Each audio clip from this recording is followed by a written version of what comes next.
पश्चिम बंगाल में दूसरे चरण के चुनाव प्रचार का आज आखिरी दिन है। चुनाव प्रचार के लिए अब सिर्फ 6 घंटे बचे हैं। तमाम सियासी दलों ने जोर लगा दिया है, लेकिन बंगाल में चुनाव प्रचार के बीच हिंसा और बवाल की तस्वीरें लगातार सामने आ रही हैं। जगदल में भारी हंगामा हुआ और बीती रात बीजेपी नेता की पिटाई तक हुई। उत्तर काशीपुर में 9 और बम मिले हैं, जबकि भांगर में मिले देसी बम के मामले की जांच अब एनआईए को सौंपा गया है। 29 अप्रैल को बंगाल की 142 सीटों पर वोटिंग होनी है सेकेंड फेज की, और आज शाम 5 बजे तक चुनाव प्रचार का शोर थम जाएगा, लेकिन हिंसा नहीं रुक रही है।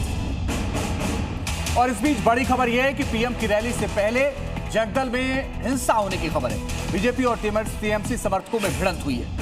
दोनों तरफ से ईंट पत्थर चले हैं। तनाव के बाद केंद्रीय बलों की तैनाती की गई। चुनाव आयोग ने हिंसा की रिपोर्ट तलब की। तस्वीर आप देखिए, ये तस्वीर है थाना परिसर के अंदर की, जहां दोनों गुट लड़ रहे हैं, भिड़ रहे हैं। सुरक्षा बल रोकने की कोशिश करते हैं, लेकिन बावजूद उसके हिंसा दिख रही है।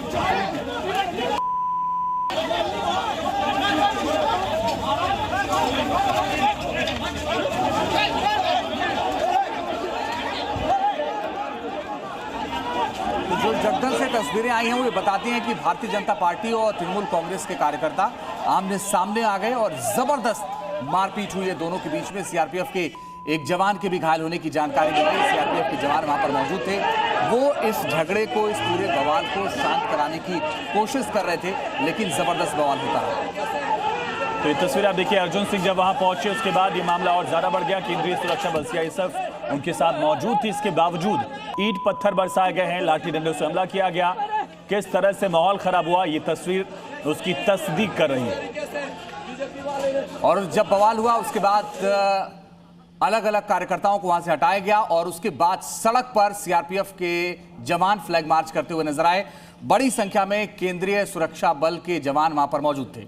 तो बख्तरबंद गाड़ियों की भी ये तस्वीर आप देखिए, किस तरह से हर मोर्चे पर तैनाती की गई है, हर मोर्चे पर तैयारी की गई है। किसी भी परिस्थिति से निपटने के लिए सीआरपीएफ और सीआईएसएफ की टुकड़ियां यहां पूरी तरह से तैयार नजर आ रही हैं। और इसी बीच एक और बड़ी खबर का रुख करेंगे। जगदल में हिंसा के मामले को लेकर एक्शन लिया गया है।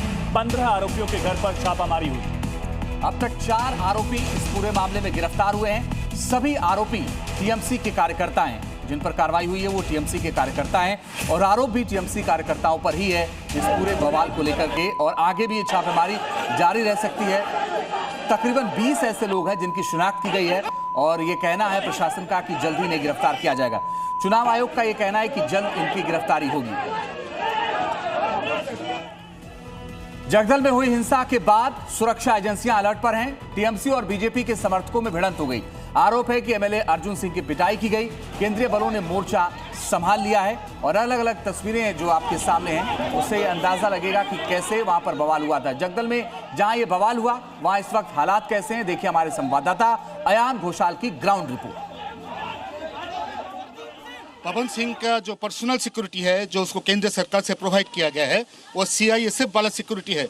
उनमें से एक जवान, उसके पैर में गोली लगे, कम से कम 10 से 12 राउंड गोली चली है। अब गोली किसने चलाया, इसको लेकर भी सियासी मतभेद शुरू हो गया है।